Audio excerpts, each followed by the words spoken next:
पुण्यामध्ये जाऊया. काँग्रेसचं आंदोलन सुरू आहे. काँग्रेसच्या युवा मोर्चाचं आंदोलन सध्या सुरू आहे. महाराष्ट्र प्रदेश युवा काँग्रेसच्या माध्यमातून युवा आक्रोश पदयात्रा ही सुरू होते. विधानसभेला घेराव घातला जाणार आहे. आजपासून ते 19 मार्च पर्यंत लाल महाल, पुण्यातला लाल महाल ते विधानसभा मुंबई इथपर्यंत पुण्यातून मोर्चाला आजपासून सुरुवात होते. कुणाल राऊत हे सुद्धा या मोर्चामध्ये सहभागी असणार आहेत. काँग्रेसचा मोर्चाला, युवा काँग्रेसच्या मोर्चाला पुण्यामध्ये सुरुवात होते. त्याचे हे दृश्य.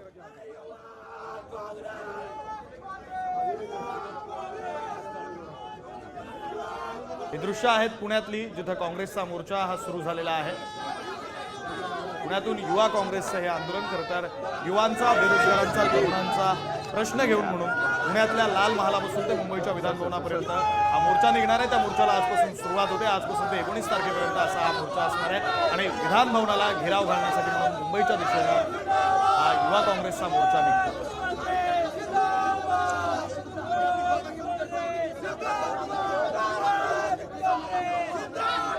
थेट दृश्य आहेत पुण्यातली.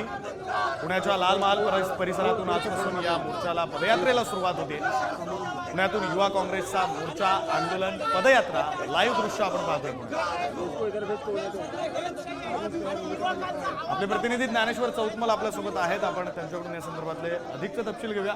ज्ञानेश्वर, मोर्चाला सुरुवात होते. आजपासून ही सुरुवात होणार आहे. काही काळापूर्वी भाषणं सुद्धा झालेली आहेत. काय नेमकं म्हणणं युवा काँग्रेसनं मांडलेलं आहे?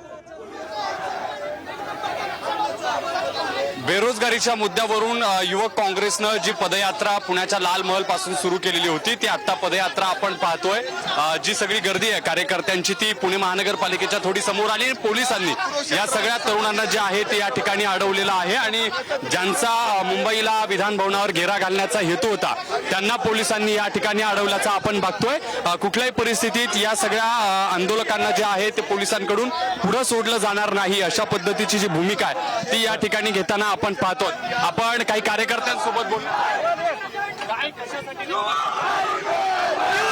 युवकांची बेरोजगारी अजून काय कमी झालेली नाही. ते तुम्हाला मुंबईला विधानसभा घेरावाच्या प्रयत्नात चाललो होतो. तुम्हाला पोलिसांकडून अडवलं जातं काय?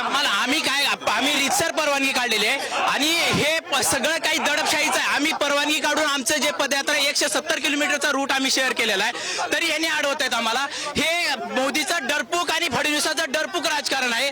फडणवीस निष्क्रिय गृहमंत्री आहे. या प्रकरणामध्ये आज सुद्धा कृष्णा आंधळे आरोपी बाहेर आहे. आज आम्ही युवकांचा हक्क मागायला चाललोय. का चुकीचं करतोय? आम्हाला आरोपी सारखी इथं वागणूक पोलिसांच्या वतीने देण्यात. आपण बघतोय की इथे जी वागणूक आहे ती बरोबर दिली जात नाही, अशा पद्धतीचा दावा जो आहे तो केला जातोय. आणि बघतोय आपण या ठिकाणी कुणाल राऊत जे आहेत ते या ठिकाणी ठिय्या आंदोलनाला बसलेले आहेत. ते आपण दाखवण्याचा प्रयत्न करूयात की या सगळ्या आत्ताच्या भूमिकेत हे आंदोलन जे ते या ठिकाणी थांबवलं गेल्यानंतर या ठिकाणी कुणाल राऊत हे ठिय्या आंदोलनाला बसल्याचं आपण अगर मुख्यमंत्रीला आमच्या युवकांचा न्याय द्यायचा आहे, त्यांना आम्हाला बेरोजगारच ठेवायचा आहे, म्हणूनच ते आम्ही इथे थांबत आहे ना. नाहीतर आमचं डेप्युटेशन ते ऐकासाठी आम्हाला बोलावलं, लेकिन त्यांनी आताच आम्हाला ते आळा करून ठेवलाय. अरे यार, सगळे बसा रे खाली. आम्ही जाणार नाही ज्यापर्यंत आम्हाला पायी चालू देणार नाही. आम्ही उठणार नाही. आम्ही बसलेला